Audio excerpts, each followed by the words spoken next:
오늘 말씀은 하나님께서 신년도를 우리에게 주시면서 복을 주시기 원하는데 하나님이 주시는 복을 받읍시다. 근데 복을 받더라도 한 번 받으면 안 되겠죠. 욥 같은 경우에도 처음에 복을 받았다가 사탄이 시험해가지고 다 쏟아졌어요. 근데 하나님께서 다시 회복해서 갑절로 복을 주셨는데 하나님은 만복의 근원이시라. 하나님이 우리에게 복 주시면 그 누구도 흔들 수 없고 뺏을 수 없는 줄로 믿습니다. 복의 근원 강림하사 찬송하게 하소서. 한량없이 자비하심 증량할 길 없도다. 하나님 섬기는데 하나님은 복의 근원이세요. 아멘. 그래서 우리가 어떻게 복된 사람이 될 것인가라고 할 때, 자, 오늘은 베드로를 보면서 베드로가 어떤 복을 받았는가, 그리고 그 복을 받는데 가장 결정적인 핵심적인 키는 뭐였겠는가, 열쇠는 뭐였겠는가, 그런 거 함께 말씀 나누겠습니다. 베드로는 갈릴리 바다의 어부였잖아요. 고기 잡으면은 생선 비린내에다가 고기 팔아다가 이제 돈 벌고 그렇게 해서 이제 인생이 끝나는 거거든요. 근데 정말 험악한 일을 만나면 바다에 빠져 죽을 수도 있어요. 사고 나서. 그랬는데 어느 날 예수님께서 오셔가지고 고기 잡았냐? 오늘은 못 잡았어요. 그러니까는 깊은 데 가서 그물 던지라 했거든요. 그래서 알았습니다. 한번 해볼게요. 라고 했더니 그물이 찢어질 만큼 고기 잡힌 거예요. 그래서 너는 이제 고기 잡는 어부 하지 말고 사람 낚는 어부가 해라. 고기잡이 어부는 그냥 먹고 사는 정도예요. 먹고 사는 정도예요. 근데 사람 낚는 어부가 된다 그러면 고기가 귀해요? 사람이 귀해요? 그건 비교가 안 되죠. 생선 중에도 귀한 게 있습니다. 그러면 막 뭐 상어 이런 거, 고래 큰 거 있잖아요. 이런 거 하나 잡히면 그야말로 바다의 로또라 하더라고. 근데 아무리 그렇지만 사람은 얼마가 돼요? 사람은 천하의 가장 귀한 것, 귀한 것.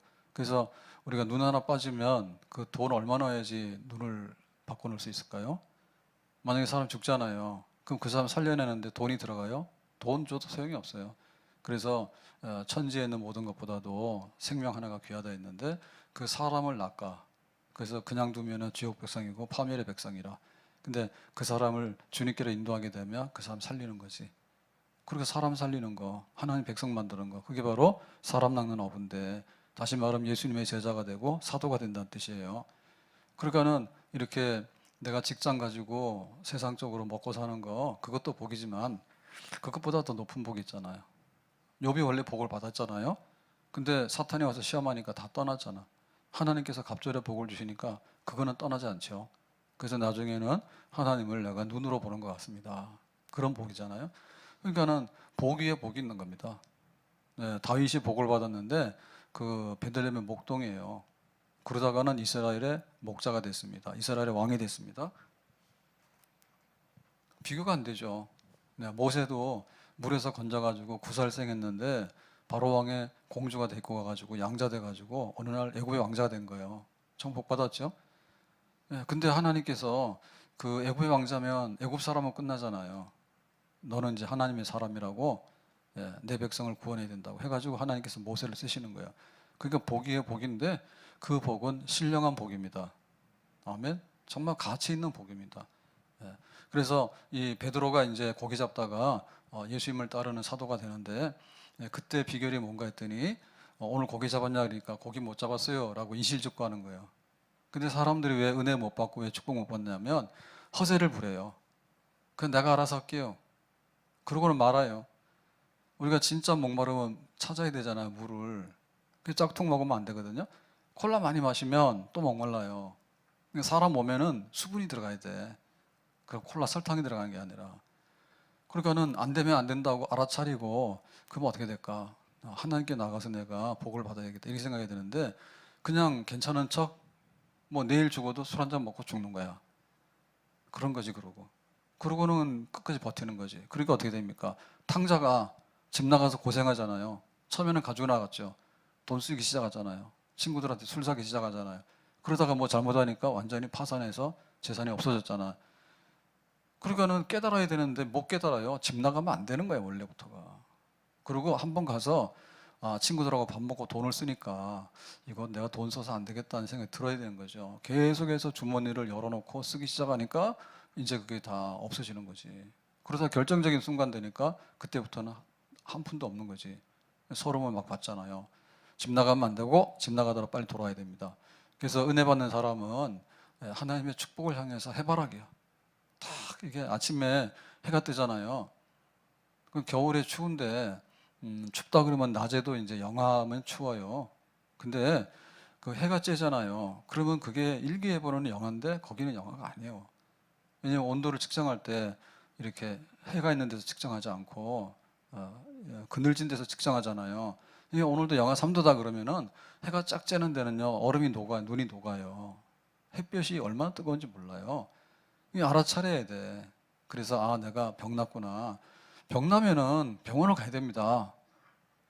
예? 병원 갈 데가 없으니까 못 가는 거예요. 병원이 있으면 병원을 가야 돼. 그래서 병이 없다면 조화하고 오고 병이 있다면은 빨리 고쳐야 돼. 그거 알아차려야 돼. 근데 병원에서도 그러잖아요. 이거는 좀 잘 모르는 게 많죠. 잘 모르는 경우 많고 치료가 안 되는 게 많습니다. 치료가 안 되는 게 굉장히 많아요, 병이. 예. 그럴 때는 하나님을 찾아야 되겠지. 알아차리고. 예. 내가 일을 하면 시급을 받게 되는데 이거 가지고 안 되겠다 싶으면 취직을 해야 되겠죠. 예. 취직해서 안 되겠다 싶으면 자기 사업을 해야 되겠죠. 그래서 돈이 막 굴러다니잖아요. 그러면 돈이 어디로 가는가 딱 보게 되면 돈을 많이 벌 수가 있지. 근데 가서 밑지는 장사를 계속해서 하면 밑빠진 덕에 물 붓기라고 안 되는 거지. 그러니까 베드로가 고기 못 잡았어요 라고 이렇게 얘기를 하니까 주님께서 그러면 고기 잡는 방법 알려줄게 이렇게 된 거예요. 그래서 이제 고기를 잡는데 그럼 어떻게 했냐면 우리가 하던 대로 다 했는데 안 됐어요. 그러니까는 내가 하라는 대로 해봐라. 깊은 데로 가서 그물 던져라 했어요. 그러니까는 알았습니다 하고 그물을 던집니다. 뭐 때문에요? 말씀에 의지해서. 그러니까 자기가 자기를 경영하는 게 아니에요. 내가 주인이 되면 항상 그 솜씨가 그 솜씨예요. 그 솜씨가 그 솜씨야. 그래서 보면은 뭐 음식도 손맛이 있잖아요. 손맛이 있는데 똑같은 재료를 줘도 정말 못 먹게 만드는 사람이 있어. 신기한 기술이 있어. 똑같이 된장 끓여라 그러는데 먹을 수가 없어. 근데 거기다 뭐 하나만 넣으면 맛이 있어. 그러면 뭐 청양고추인가 이런 거 하나 탁 넣으면은 또 입맛이 살아나고 이런 거 있죠. 그런 게 있다니까. 재료가 없는 게 아니에요. 돈이 없는 게 아니야. 돈도 많고 재료 다 있어. 근데 그거를 어떤 정성으로 어떤 식으로 해가지고 이게 음식을 만드는가에 따라서 이게 정말 이렇게 막 먹음직한 음식이 되기도 하고 저거 맛도 없는데 이렇게 되는 것도 되기도 하고 그래요. 그러니까 이제 자기 방식대로 하는 게 아니라 그러면 밤새 그물을 던지는 게 일반적으로 하는 건데 해가 떠서 깊은 데 가면 고기는 없어요. 근데 예수님께서 하라는 거예요. 내가 이왕에 못하는 거 예수님께서 하라는데 한번 해보지. 그게 이제 믿음의 시작이거든요. 순종의 시작이에요. 그래서 내 방식대로 하는 거는 내가 고기를 찾아가서 그물을 던지는 겁니다. 내가 찾아가서 그물을 던져야 고기를 잡을 거 아니에요. 근데 예수님 방식대로 하는 것은 뭐냐면 내가 그물을 던지는 것에 고기가 막 들어오는 거야. 고기가 들어오는 거야. 그럼 쫓아다닐 필요 없잖아. 그래서 여기서 이제 예수님 만나게 돼요. 그래서 정말 나보다 재주가 좋네요. 누군데요? 그랬더니 나는 나사렛 예수라. 나는 하나님의 아들이라. 내가 천지를 지으신 분이야. 근데 내가 내 백성을 위해서 이 땅에 온 거야. 이제 예수님에 대해서 베드로가 알게 되니까 너 이제 고기 그만 잡고 나하고 같이 사람 구원하는 일을 하자. 전 세계 교회 세우고 복음 전하는 일을 하자. 알겠습니다. 해서 제자로 따라가게 되는 거죠. 그러니까 우리가 우리의 그 쓰임 받는 용도를 바꿔야 되고 정말 예수님이 주인 되어 주세요. 한번 그렇게 살래? 그러면 알겠습니다. 살게요라고 따라가는 거 그런 역사가 일어나야 될 줄로 믿습니다. 그래서 이제 베드로는 그물이나 고기나 배나 이걸 다 던져두고 자기 생업을 버리고 이제 예수님 따르는 일이 자기의 직업이 된 거예요. 그러니까 우리가 복 받는 일이 우리의 직업이 된 거야. 만복의 근원 되시는 하나님 섬길 때마다 복이 싹싹 들어오는 거예요. 얼마나 좋을까? 예, 제가 핸드폰으로 걸어 다니면은 자동으로 체크해가지고 하루에 포인트 점수 주는 게 있어요. 삼성 뭐 여러 군데가 있는데 제가 쓰는 거는 그 핸드폰 삼성이니까 거기서 하는 거 그래가지고 그게 하루에 얼마를 걸으면 이제 뭐 옛날에는 돈을 100원씩 넣어줬거든요. 포인트를. 그런데 어느 날 이게 바뀌었어요. 바뀌어가지고는 이렇게 점수 판이 있어서 돌아가서 쫙 돌아가서 10원부터 30원 포인트 10, 30, 50, 100, 300, 1000 이렇게 돼 있어. 그래가지고 그거를 탁 누르면 재미있거든요. 옛날에는 일괄적으로 100씩 줬어요. 100원, 100포인트씩. 그럼 한 달이면 3,000원을 버는 거야. 배고플 때 한 끼는 먹을 수 있어요. 파리바게뜨 가면은 식빵 줄 사 먹을 수 있으니까. 그랬는데 요새는 거의 10원하고 50원이 주로 걸립니다. 정말 화나요. 그래서 도박이 되는 것 같아. 내 손가락 아파. 내가 10원 벌려고 그걸 하겠어 지금? 그러면 그거 어플 접근하려고 그러면은 비밀번호 대야 되고 내 번호 대야 된단 말이에요. 그래서 이렇게 해가지고 딱 누르면은 오류에 그럼 다시 됐어요 해가지고 누르세요 해가지고 딱 누르더니 빽 돌아가는데 딱 한 번 1,000원 걸렸어요. 그러고 나서부터는 소식이 없어. 거의 10원, 30원 거기서 돌아. 진짜 화나. 하질 말지. 왜 그렇게 하라 해가지고 포인트 10원이 뭐예요? 에? 그러니까 우리가 어떻게 정말 복된 사람이 되려 할 때 그게 포인트가 탁 쌓인다고 생각해 보세요. 그러면은 내가 뭐하러 밤에 가서 헛수고를 합니까? 밤샘 일하는 거는 고통이고 참 힘든 노동이잖아요. 예? 그런데 이 낮에 가서 깊은 데 가서 그물을 던지라고 그랬더니 그냥 고기가 와서 저절로 잡혀주잖아. 그러니까 내가 예수님 중심으로 살고 주님의 뜻대로 사는데 힘써야 될 줄로 믿습니다. 그래서 교회 와서도 어리버리하면 복을 못 받아요. 오라 그러면 자고 있고 말이에요. 늦게 오고 말이에요. 내가 너 은혜 받는다고 왔더니 벌써 성이 다 끝났어. 끝났는데 다음 주에 좀 쉬어야 돼. 오지 마세요. 또 다음 주에 와가지고 목사님이 어디 가셨나? 어디 가기는 여기 있지 어디 있어요? 그러니까 좀 적극적으로 하란 말이에요. 적극적으로 깊은 데로 가보라고. 내가 안 해봤던 대로 한번 해보라고. 그러면 내 능력이 아니라 하나님 능력으로 사는 거고 그 은혜가 있는 거죠. 그러니까 뭐예요? 그럼 내가 사람 낚는 어부 되죠. 큰 사람 되죠. 왜 작은 사람인데 비린내나 생선 만지고서 평생 끝나겠냐고. 사람 살리는 일을 하지. 교회 세우는 일을 하지. 안 그럽니까? 자, 근데 말이 그러지. 베드로가 이제 그물도 던지고 배도 던지고 갔는데 베드로가 진짜 이게 사람을 낚는 사도가 되고 또 반석 같은 교회 초석이 될 수 있겠는가라고 할 때 자기가 결심하고 따르는 거하고 현실하고는 너무 차이가 있고요. 너무나 거리가 멀어요. 자, 베드로를 보면 베드로 굉장히 이 허물이 많아요. 그래서 말이 없었는 사람이에요. 그러면 다른 사람들은 다 주님을 부인할지언정 나는 주님을 부인 안 합니다 라고 했지. 근데 사실 예수님을 부인한 건 누구예요? 베드로밖에 없어요. 제자들 도망갔지. 도망가는 거 이해가잖아요. 근데 베드로는 뭐 했습니까? 예수님 따라서 가다가 계집아이가 너 예수님의 제자 맞지? 그러니까 아니에요 아니에요 세 번 했더니 새벽닭이 울어버리잖아. 그 베드로 그냥 이게 말이 앞서가지고 책임을 잘 못 지기도 하고 그다음에 또 과격합니다 성격이. 그래가지고는 그 겟세마네 동산에서도 예수님이 체포될 때 베드로가 칼 들고 쳐버렸잖아요. 쳤잖아요. 그러니까 막 칼도 휘두른 사람이요. 그리고 막 성격이 굉장히 좀 다혈질적이고 이런 게 있어요. 이런 게 있어요. 그러니까 이 베드로가 사람 낳는 어부가 되겠냐 할 때 여기에 무슨 특별한 조치가 필요해야 됩니다. 특별한 조치가. 그리고 이건 베드로만이 아니라 다른 제자들도 거의 유사한 게 있는 거예요. 뭐냐면 겁쟁이들이고요. 아직도 십자가의 은혜가 뭔지를 몰라. 그리고 그것을 행할 수 있는, 복음을 전할 수 있는 그런 능력은 여기에 임하지 않았어요. 그래서 예수님이 죽으신 다음에 이제 부활하시고 승천하시고 이렇게 됐는데 그 당시에 베드로의 상태가 어떠하냐라고 할 때 요한복음 20장 19절에 보면 이렇게 기록되어 있습니다. 이날 곧 안식 후 첫날 저녁 때에 그랬죠. 안식 후 첫날이니까 토요일 다음에 주일, 우리가 말하는 주일 저녁에 제자들이 유대인들을 두려워하여 모인 곳에 문들을 닫았더니 예수께서 오사 가운데 서서 이르시되 너에게 평강이 있을지어다 했죠. 그러니까 부활하신 예수님, 그런데 제자들은 지금 어떤 상태에 있는가 하면 예수님처럼 자기들도 잡혀서 죽을까 싶어서 문 잠궈 놓고 거기서 두려움에 떨고 있는 거예요. 그러니까 부활하신 예수님께서 3일 만에 부활하시잖아요. 부활하신 예수님께서 제자들에게 나타나신 거예요. 평강이 있을지다. 뭐 그렇게 겁내고 두려워하고 있냐. 너에게 평강이 있기를 원한다 얘기거든요. 그러니까 베드로만 아니라 제자들이 전부 다 숨어가지고 겁내고 있는 거예요. 예수님 따라다니다가 우리도 똑같이 처형당할지 모른다. 그래 숨어 있는 거죠. 그러니까 이거를 깨고 나와야 되죠. 너는 이제 사람 낚는 어부야라고 했는데 고기를 아무나 잡습니까?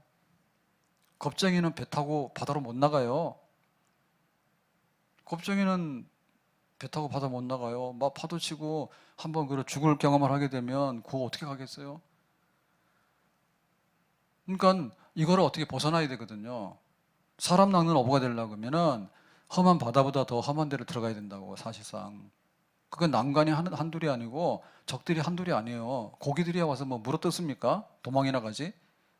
근데 만약에 복음 전하고 다니면 잡아다 죽이려고 따라다니는 사람이 그토록 많잖아요. 그러니까 여기에 고기 잡는 어부보다도 훨씬 더 강하고 고기 잡는 어부보다도 훨씬 더 어떠한 뒷받침이 되고 어떤 그 능력이 거기에 임해야지 사람 낚는 어부가 되고 교회를 세우게 되고 전 세계 복음을 전파하는 큰 일을 하게 되는 거죠. 그래서 그 핵심 키가 뭐냐 할 때 예수님께서 이제 부활하시고 승천하시기 전에 알려주셨어요. 사도행전 1장 8절에 1장 8절 오직 성령이 너에게 임하시며 너희가 권능을 받고 예루살렘과 온 유대와 사마리아와 땅끝까지 이르러 내 증인이 되리라 하시니라. 증인된다는 게 이제 전도자, 사람을 어부, 사도가 된다는 얘기예요. 그 요한의 베드로가 들어가죠. 뭐가 임하면요? 성령이 너에게 임하면 그랬어요. 만약에 성령이 안 임하면 그냥 자기가 말한 것도 책임 못 지고 막 급하면은 막 칼도 들었다 놨다 하고 그리고 충동적이고 그런 게 막 나오는 거죠. 결정적인 건 뭐냐면 예수님이 잡혀 죽었는데 나도 잡혀 죽을지 모를까? 베드로도 그런 생각이 있었다니까요. 이게 권능을 받아야 돼. 능력을 받아야 돼. 그러면은 뭐 성령을 받아야 돼.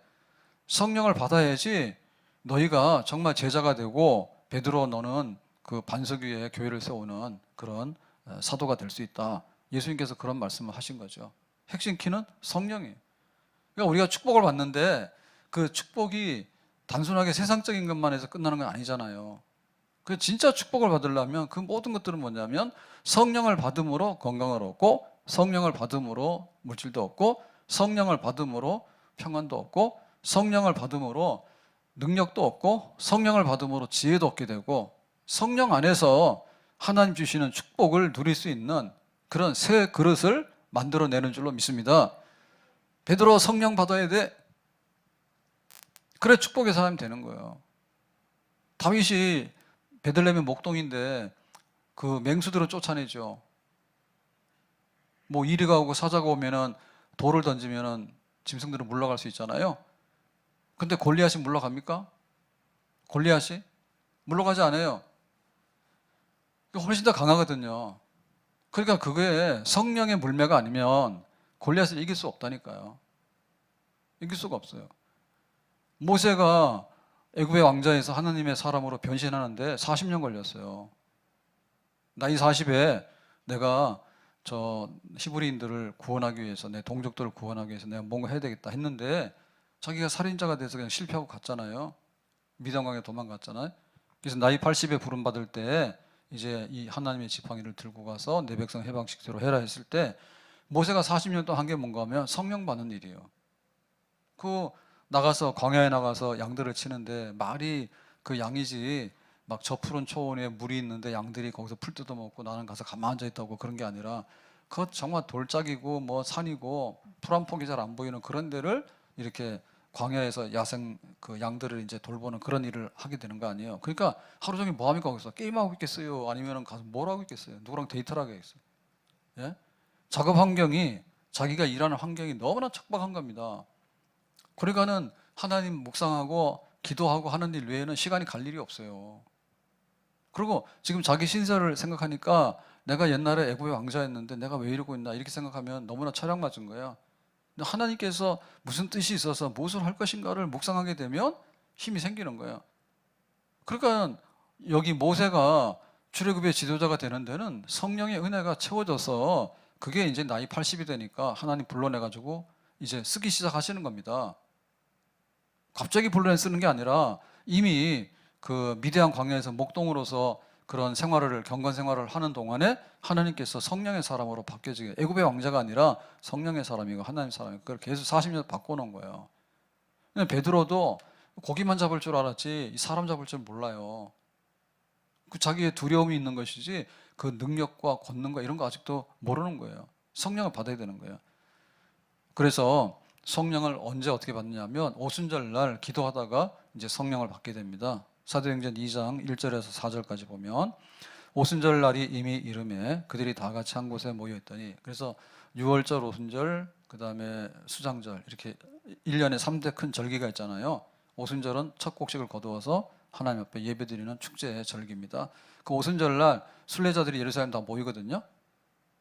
지방에서도 올 뿐만 아니라 외국에 있는 사람들도 오순절 날 예배드리러 와요. 그런데 거기에 모여 있는데 제자들은 자기들끼리 모여 있죠.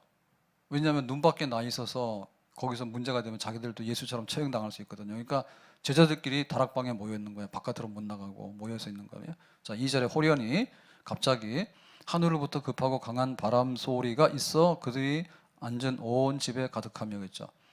그래서 우리가 뭔가 우리에게 새로운 것이 임했다라고 할 때 우리가 느낄 수 있는 게 뭔가 하면, 사람은 이 감각이 있잖아요. 감각. 그 중에서 제일 큰 것이 눈이랑 귀요. 귀가 없으면 사람이 사람 못 되지. 눈이 없으면 사람이 사람 못 되죠. 그러니까 우리에게 다른 세부적인 것도 굉장히 많아요. 감정도 여러 가지 종류가 있고 느끼는 것도 있어요. 부러졌을 때 느끼는 거는 아픈 거지, 그죠? 가려울 때는 가려운 거지. 그러니까 이런 감각이 다 있는데, 근데 우리에게 제일 크게 느낄 수 있는 건 뭐냐면 눈 뜨고 보는 거하고 귀로 듣는 거라니까.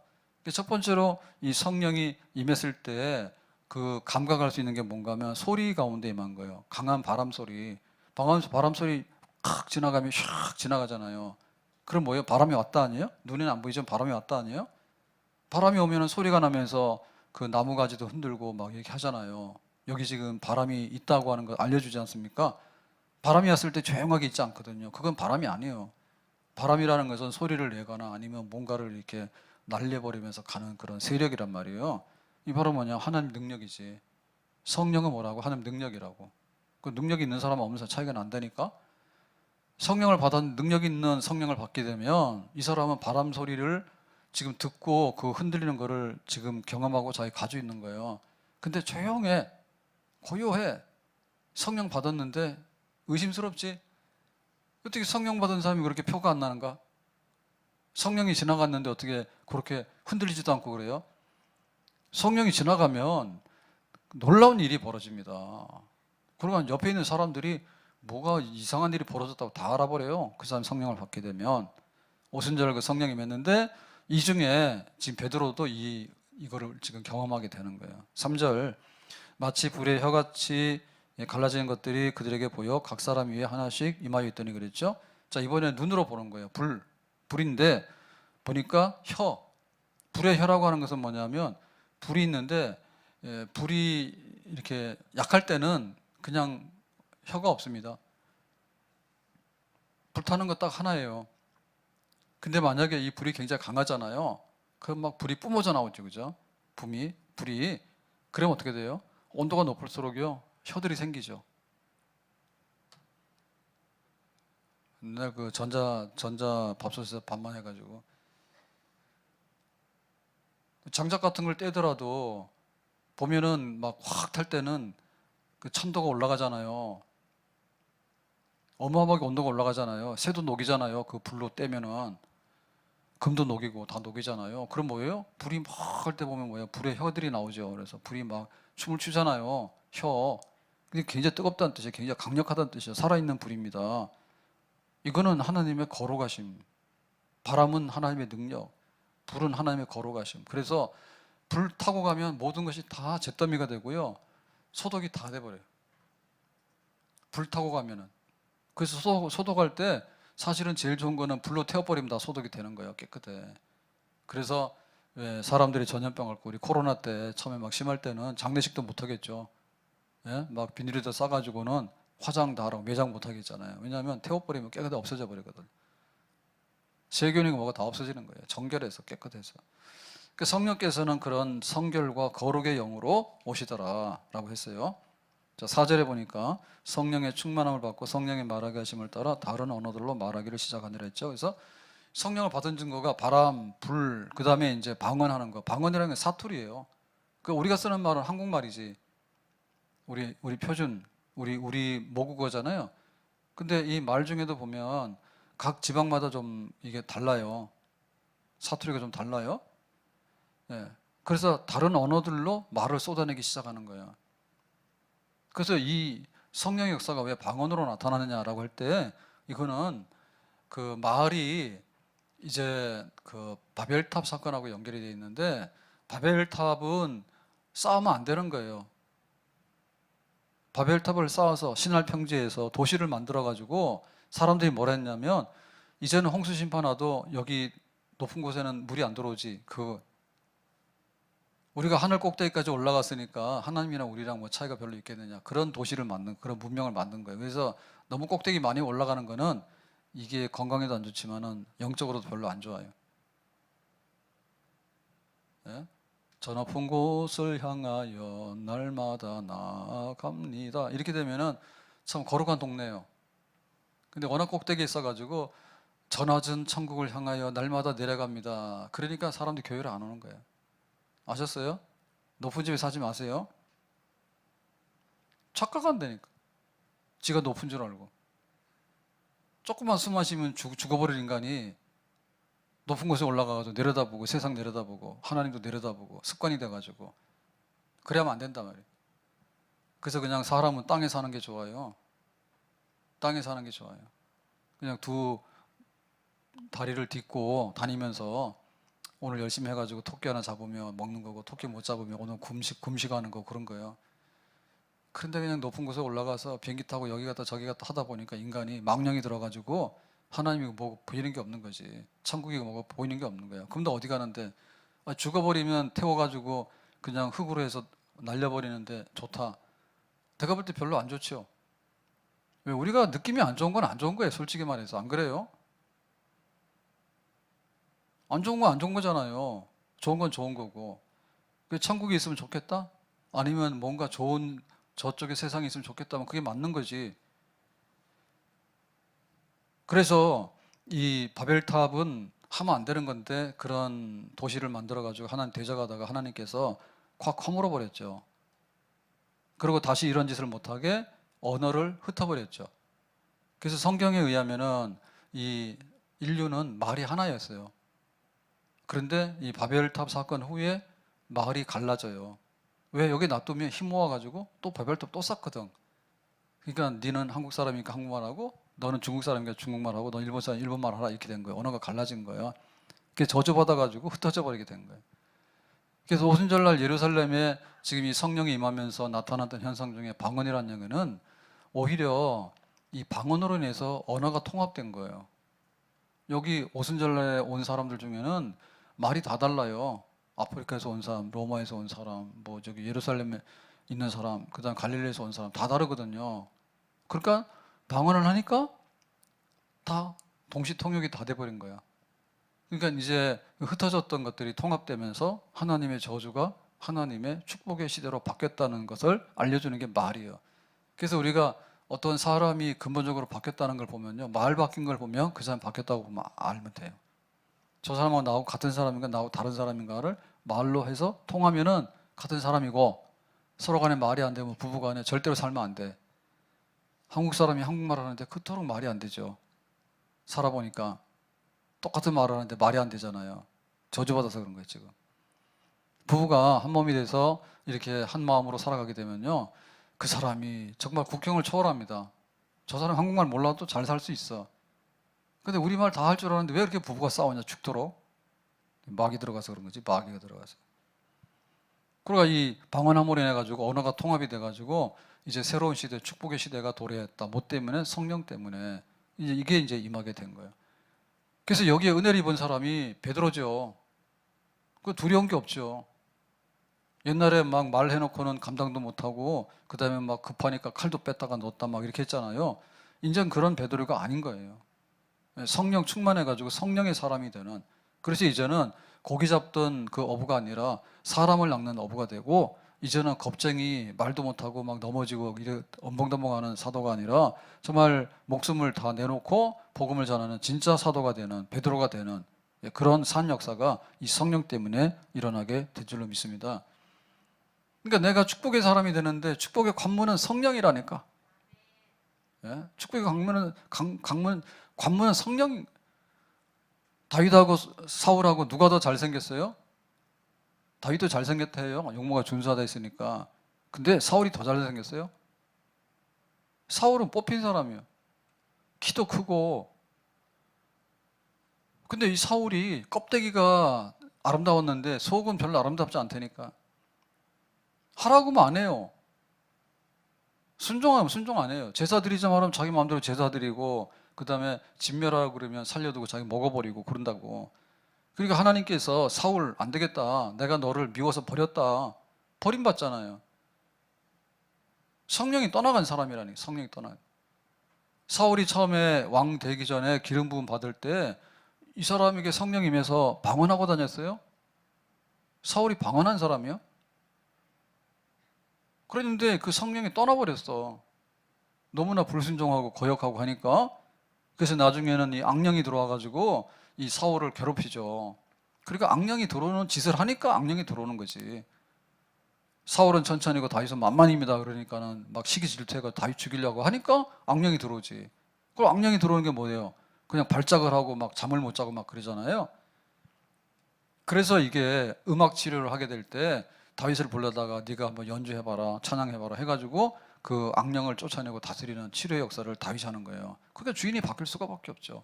사울왕 그 자리에 두면 안 되는 거지. 하나님이 다윗을 왕으로 교체해서 세우게 되는 거지. 그러니까 하나님 우리를 축복하실 때 하나님께서 성령의 사람으로 거듭나게 하시고 성령이 얼마나 충만하게 하시는가, 여기에 모든, 모세가 어떻게 애굽의 왕자를 버립니까? 못 버려요, 사람이라는 것이. 그런데 미디안 광야에서 날마다 목동으로서 양들을 치면서 40년을 살다 보니 보이는 게 하나님밖에 없지. 거기 찾을 게 뭐가 있어요? 그러니까 우리는 지금 굉장히 좋은 시대를 살고 있는데 사실은 영적으로 보면은 굉장히 안 좋은 환경 속에 있는 거랑 마찬가지입니다. 소돔성에 들어가 있으면 성령 충만할 일이 별로 없어요. 보이는 게 맨 그런 일이에요. 그래서 우리가 볼 때 막 뉴스나 저기 막 종편이나 뭐 드라마나 뭐나 해가지고 쪽쪽이 우리가 좋아하는 것들은요, 거의 보면 영적으로 아주 그냥 악한 것들입니다. 우리의 영성을 도와주는 게 별로 없어요. 드라마 그 빠져가지고 막 10회, 20회를 보는데 그러고 나면 생각나는 게 뭐예요? 드라마밖에 생각이 안 나요. 그것도 현실인 줄 알아. 드라마의 메시지가 뭐가 좋은 게 있을까요? 사랑하라. 성경 말씀 그러면 그거로 끝나는 거죠. 막 막장 이런 걸 만들어가지고 말이에요. 그럴 필요가 없잖아요. 그러니까 우리가 그런 걸 볼 수는 있어요. 볼 수는 있지만 우리의 영혼의 건강함을 위해서는 성령 받는 일이나 성령 충만한 환경 가운데 들어가도록 해야지. 그래야지 사람 된다니까. 시편 23편 여호와는 나의 목자시니가 어디서 나온 거냐면 그야말로 에덴 동산 같은 목장에서 나온 시가 아니에요. 거기 광야라고 하는 것은 지난번 사진에 보셨잖아요. 시내 시험산, 그 다음에 유대 광야 같은 데는요, 풀 한 폭이 하나 없습니다. 전부 다 돌이고 막 그런 데입니다. 그런데 양들을 데리고 다니면서 양을 목동으로 하면서 여호와는 나의 목자시니까 다윗이 그 시편을 쓸 때 그냥 날마다 기도하고 하나님 어디 계신가 라고 보면은 그런 가운데서 하나님밖에는 보이는 게 없어요. 그렇게 쓴 거예요. 그래서 우리에게 어떻게 성령이 임할 것인가라고 하는 것이 하나밖에 없는, 베드로가 베드로 되게 되고 바울이 바울 되게 되고 다윗이 다윗 되게 되는데 하나님의 영이 임해야지 우리가 복을 받게 되고 그 복은 갑절의 복이 되고 참다운 복이 되고 영원한 복이 되고 이상적인 복이 될 줄로 믿습니다. 빈들의 마른 풀같이 시들은 나의 영혼, 주님이 약속한 성령 간절히 기다리네. 가물어 메마른 땅에 단비를 내리시듯 성령의 단비를 부어 새 생명 주옵소서. 빈들에 다 같이요. 빈들의 마른 불같이 시들은 나의 영혼, 주님이 약속한 성령 간절히 기다리네. 가물어 메마른 땅에 단비를 내리시듯 성령의 단비를 부어 새 생명 주옵소서. 우리가 비가 자주 올 때는 고마운지 몰라요. 근데 비가 안 와서 가뭄이 들잖아요. 그러면은 굉장히 고통스럽습니다. 식물이 다 말라지고 먹을 게 없다는 뜻이고요. 나중에 사람들이 마실 물이 없으면 다 쓰러져 죽는 거예요. 그러니까 이 단비를 기다린다고 마른 땅에 비 한 방울만. 그래서 부자가 죽어서 음부에 던져졌을 때 목말랐죠. 그러니까는 물 한 모금만 그랬죠. 물 한 모금만. 그때는 물 줬어요, 안 줬어요? 안 줬어요. 줄 거 없다고. 그게 바로 지옥이요. 사실은 우리가 지옥생활 비슷한 걸 하고 있어요. 우리가 그냥 생수는 마시지만 우리 영혼에 성령의 생수를 마시는데 사람들이 이걸 안 마셔요. 그 자기가 왜 말라 죽어가는지를 잘 몰라요. 영이 죽어가지고 그런 거예요. 영이 시들어가지고 그런 거예요. 도대체가 진리를 알아야 되는데 진리에 대해서는 반응이 없어요. 세상적으로 재미 보거나 세상적으로 돌아다니는 데 대해서는요, 얼마나 잘하는지 몰라. 우리는 핸드폰 잘 못 쓰면 우리나라 살기가 어렵습니다. 밥도 못 써먹어요. 요즘 병원 가면요, 전부 다 웬만한 병원들은 큰 병원들, 동네 병원 말고는 뭐 일산에는 3차 병원도 아니잖아, 2차 병원이잖아요. 그래도 이제 종합병원이니까 그 병원에 어플이 있어가지고 어플에서 관리를 다 해줘요. 그러니까 병원 가면 사람이 없는 것 같아요. 옛날에는 막 1시간씩 예약해가지고 막 거기가 시장바닥에 대해서 막 시끄럽게 이랬잖아요. 그런 게 없어요. 어차피 진료는 뭐 1시간에 100명, 200명 하는 거 아니잖아요. 그러니까 시간 돼서 딱딱 불러요. 사람들이 시간 돼서 딱딱 가니까 없는 것 같은데 그래도 진료는 다 하고 있고. 그리고 검사를 하잖아요. 검사하잖아요. 근데 고혈압 환자면은 혈압 검사하고 뭐 당뇨면은 뭐 검사하고 피 검사, 소변 검사 이런 거 하잖아. 미리 가서 해야 되잖아요. 아니면 당일날 가서 오전에 하고 이제 하잖아요. 근데 보면은 미리 가서 하게 되면 그 다음 날 정도, 한 3일 정도, 이틀 정도면은요, 결과가 다 나와서 거기 다 알려줘요. 그러니까는 진료 가는 날은 한 일주일 후에 보통 하고 막 이러잖아요. 며칠 여유를 두고 가잖아요. 그래서 사실 의사 만나서 약이나 받아오지 뭐 할 얘기도 별로 없어요. 검사 다 결과 다 알려주거든요. 그러니까 옛날에는 뭐 길었잖아요. 의사한테 내가 뭐 당이 얼마입니까? 내가 뭐 지금 막 신장이 안 좋으면 신장에 뭐가 얼마니까 이런 걸 다 했는데 지금은 뭐 그러니까 정밀 검사했던 사진이나 판독 이런 거는 안 보여주지만은 웬만한 생화학 검사나 무슨 일반 이런 검사는 결과치를 다 보여준다니까. 자기가 다 가지고 있는 거예요. 가서 말할 것도 없는 거예요. 말할 것도 없는 거예요. 그러니까 우리가 그 갈급함이 있어야 되는데요. 그 갈급함이 뭐냐면 세상적으로는 그렇게 모르면 힘들기 때문에 사람들이 거기에 맞춰서 살아간다고. 사람들이 거기에 맞춰서 살아간다고. 근데 영적으로는 태보야. 영적으로는 태보야. 그러니까 TV 끄고 이 찬송하고 말씀 묵상하고 그다음에 화려한 도시에 구경 돌아다니면은 소돔동 돌아다니는 거랑 바벨탑 쌓는 거만 구경을 계속 하는 거예요. 그러니까 요한은 내 목자 신이는 뭐냐면 광야에 아무것도 없는 데서 하나님이 지으신 세상에서 어떻게 이 양들이 살아가고 어떻게 이 모든 것들이 존재하는가에 대해서 하나님을 끊임없이 묵상하는, 다른 생각 날 게 없는 거죠. 소돔성에 가면 술 먹고 여자들하고 노는 것밖에 생각이 안 나거든. 그러니까 성령의 갈급함에 대해서 우리가 우물을 파야 된다. 좋은 물 사 먹으려고 돈 주고 물을 사 먹잖아요. 근데 성령의 생수를 마셔야지 사람이 정신이 돌아온다고. 안 된다니까. 물이 사람을 만드는 거예요. 그러니까 나쁜 물을 먹게 되면 다 병이 들어옵니다, 우리 몸속에. 좋은 물 먹어야 됩니다. 그러니까 이 사람이 내가 돈을 얼마를 벌든지, 이 사람이 뭐 변호사가 됐든지 뭐 판검사가 됐든지 상관없는 거예요. 그 속에 성령의 영이 들어가면 제대로 그게 생수가 나오게 돼서 생명이 나오게 됩니다. 아멘. 진짜 복 있는 사람이 됩니다. 돈 많아도 성령의 생수가 돌면요, 정말 거룩한 축복의 부자가 되는 거예요. 아멘. 근데 그걸 모르게 되면 말라 죽어. 점점 더 말라 죽어요. 자, 그래서 이제 베드로가 이 성령을 받고 나서 사람 낳는 어부가 되는데 어떻게 설교를 그렇게 잘하는지 몰라. 어부잖아요. 어부잖아요. 많이 배운 사람도 아니에요. 뭐 제사장의 아들도 아니에요. 그런데 거기 예루살렘에서 이제 입을 열어 설교하게 되는데요. 보면 2장 14절부터 18절까지 보면 이렇게 되어 있습니다. 베드로가 11사도와 함께 서서 소리를 높이 이르되 설교하는 겁니다. 유대인들과 예루살렘에 사는 모든 사람들아, 지금 여기 있는 사람들에게 너희에게 알게 할 것이니 내 말에 귀를 기울이라 해서 담대하죠. 담대한 게. 옛날에 쪼그라들어 가지고 문 잠궈놓고 숨어 있었잖아요. 근데 오순절날 거기서 성령을 받아버리니까 문 열고 나와가지고 길거리 나와가지고 사람들 무서워서 막 피해 다니다가 이제 사람들한테 니들 내 말을 들으라 하고 그냥 공격적으로 선포를 하게 된 거예요. 설교를 하기 시작한 거예요. 그러니까 이제 사람 낳는 어부가 된 게 맞아요. 성령 받고 나니까.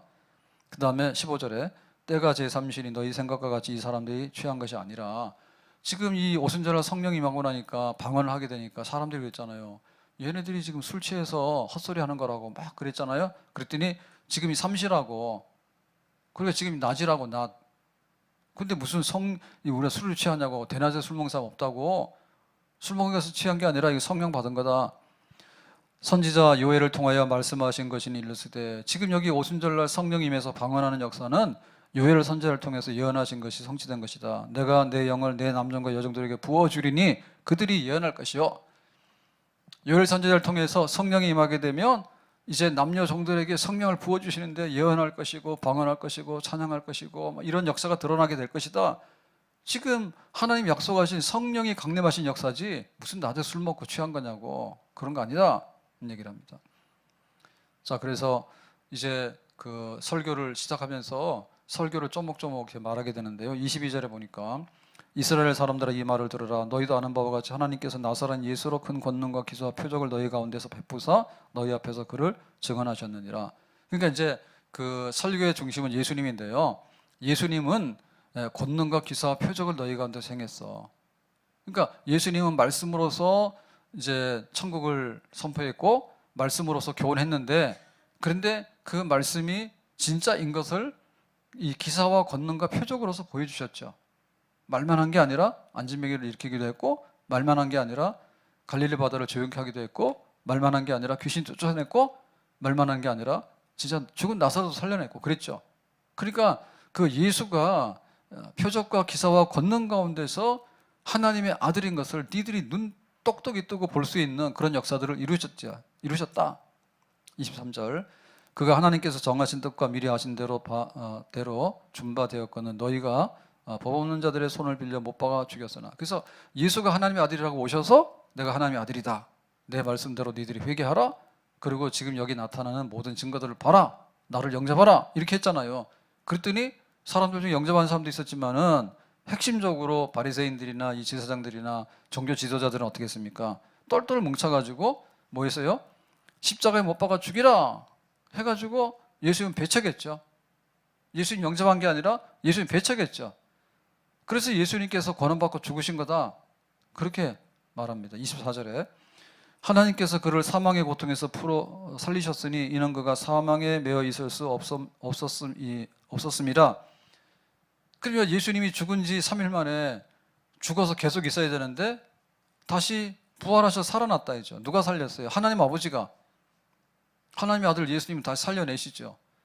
왜냐하면 예수님은 죄가 없는데 우리의 죄를 대신해서 세상 죄를 지고 간 어린 양으로서 십자가에서 죄를 갚아주셨어. 그러니까 됐다. 그러니까 이제 3일 만에 예수님을 살려서 부활시켰죠. 누가? 하나님 아버지가. 십자가의 죽음과 부활에 대해서 얘기하는 겁니다. 33절, 하나님이 오른손으로 예수를 높이시매 그가 약속하신 성령을 아버지께 받아서 너희가 보고 듣는 이것을 부어주셨느니라. 예수님께서 부활하신 다음에 뭐 했어요? 승천하셨지. 승천해서 앉은 자리가 어디예요? 하나님 보좌 우편이죠. 하나님 보좌 우편에서 뭐 한다 했어요? 하나님 아버지 보좌 우편에서 성령을 내 이름으로 너희들 보내주겠다 했죠. 내가 떠나니까 그러면 우리가 고아가 됩니까? 어떻게 됩니까? 그랬더니 아니라고. 내가 떠나야지 영광이 임하게 된다고. 그러니까 보좌 우편에서 예수님이 떠나는 대신에 보혜사 성령을 보내주시지.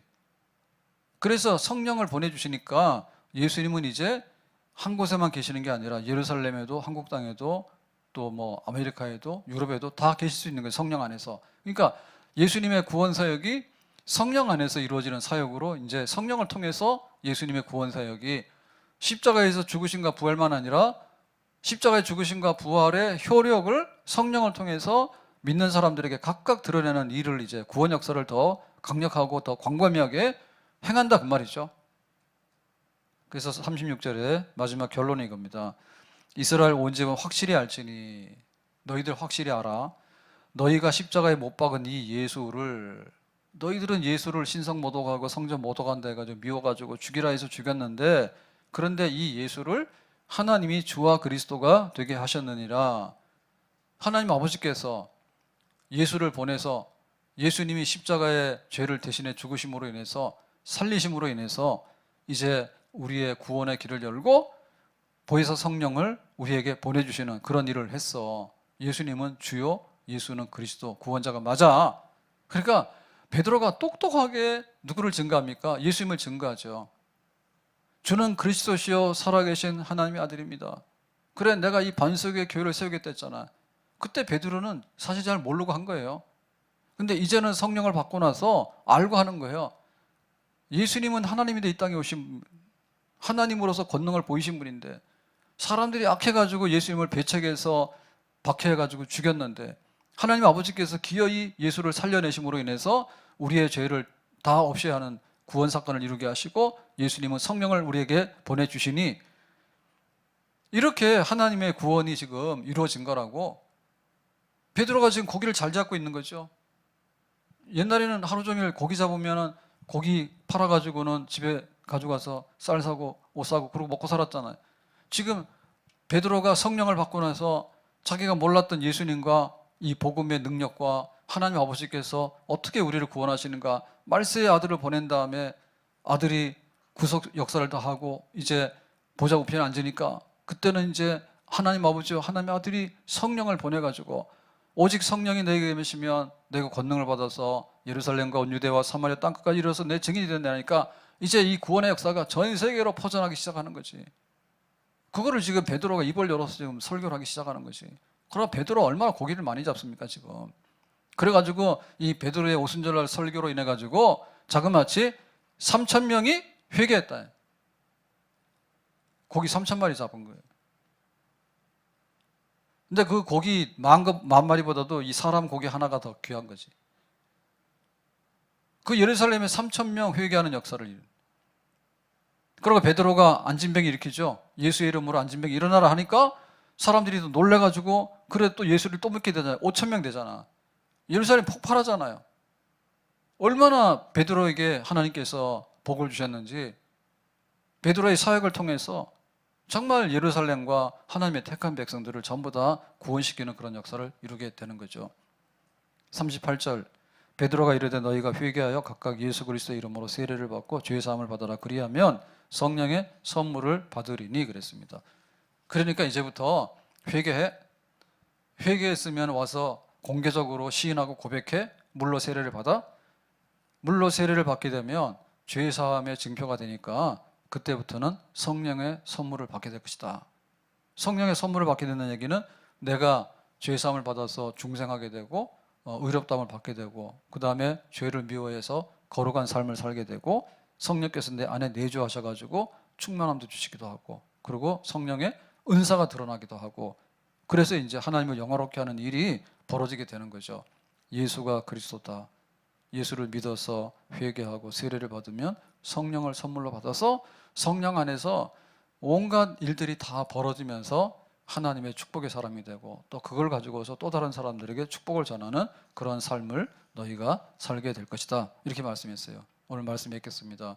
베드로 정말 복받은 사람이죠. 갈릴리 바다에서 고기 잡다 끝날 인생이 사도가 돼가지고 교회 초석이 돼가지고 정말 예수님을 증거할 수 있는 사도 중에 사도가 됐으니까 얼마나 복받은 사람이에요. 근데 이 사건에 베드로가 내가 주님을 따르겠습니다 라고 한다 가지고 된 게 아닌데, 그 두려워하고 앞뒤가 안 맞고 좀 모순적이고 거칠고 한 이 베드로가 처음에 예수님 따라다닐 때는 예수님이 누군지도 잘 몰랐고 예수님의 죽으심에 대해서 몰랐어요. 그래서 예수님께서 잡혀 죽는다니까 큰일 났어. 예수님 절대 그러면 안 됩니다. 네가 나를 위해서 그러는 게 아니라고. 사탄아 물러가라고.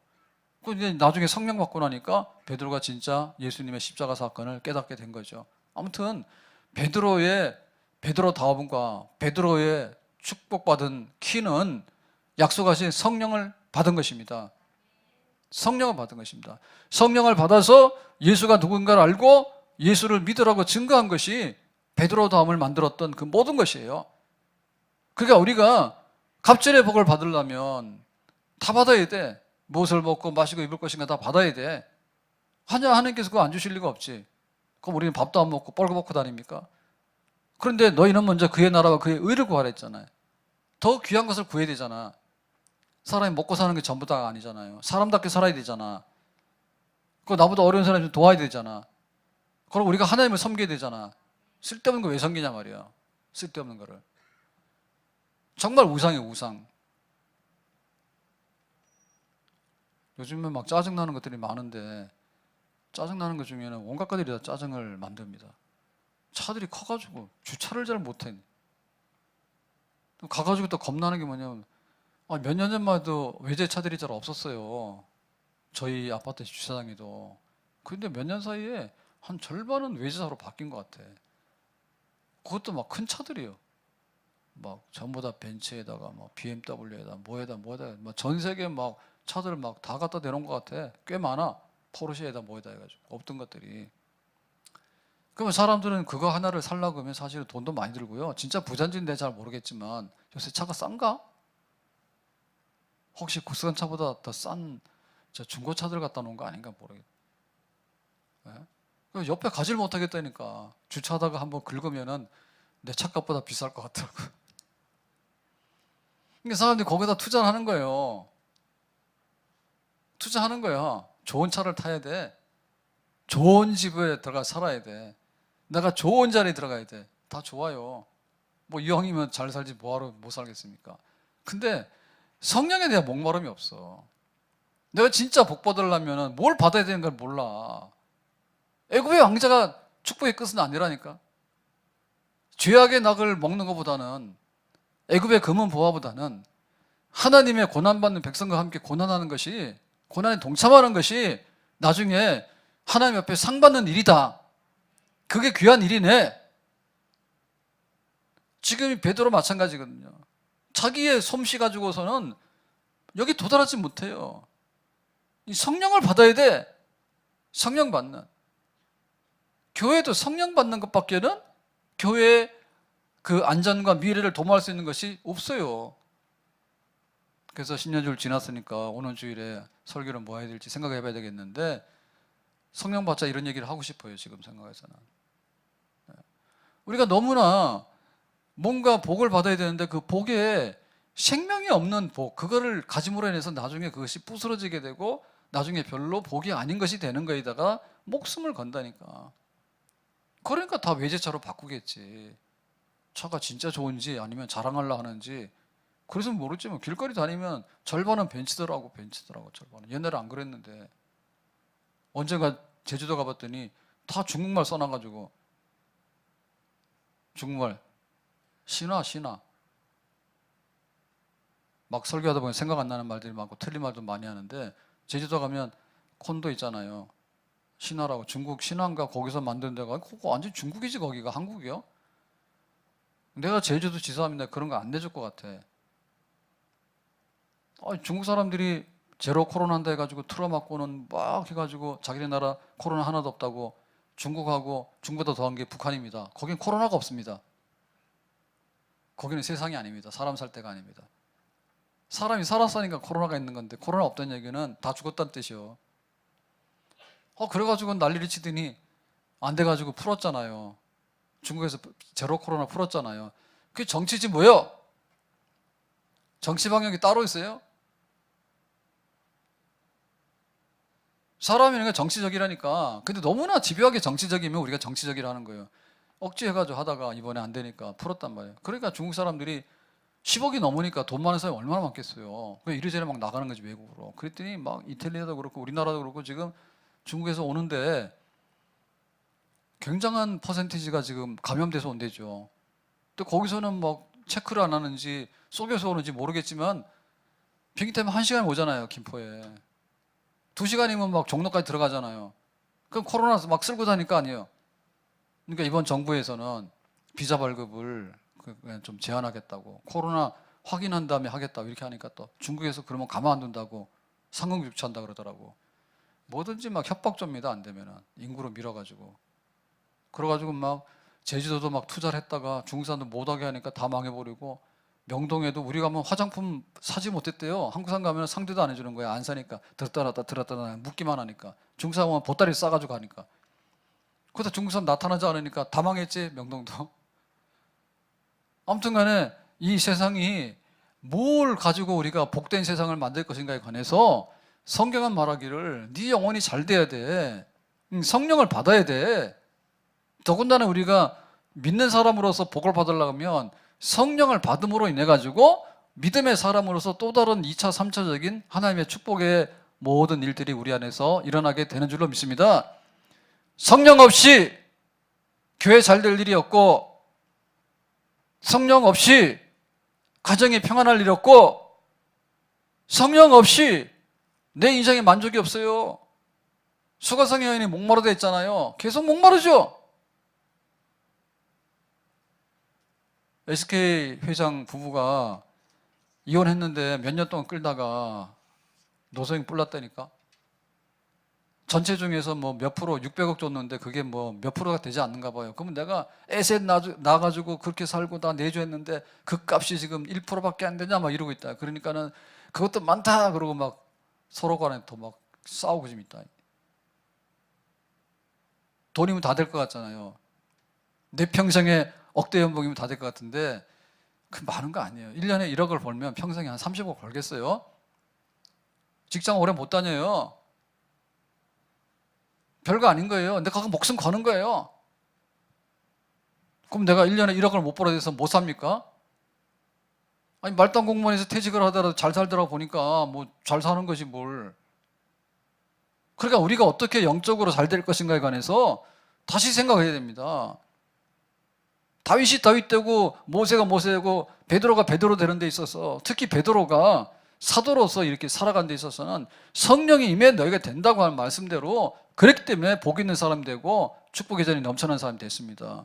우리 안에 영혼이 잘된 같이 성령이 충만하고 성령의 은혜가 있어가지고 그 안에서 신령한 복을 받을 뿐만 아니라 내 가정도 변하고 우리의 삶이 변화지게 되는 진짜 축복의 사람, 성령으로 주시는 축복의 사람 되기를 주님의 이름으로 축원합니다. 기도합니다. 주신 말씀과 같이 베드로가 이렇게 성령을 받아서 참 사도가 되고 사람 낚는 어부로서 큰 역사를 이루었는데, 우리에게도 그런 영혼의 그 역사들이, 축복의 역사들이 일어나게 해주시고 그것이 우리의 가정과 삶에 다 채워지는 역사가 있기를 원합니다. 예수님의 이름으로 기도합나이다. 아멘.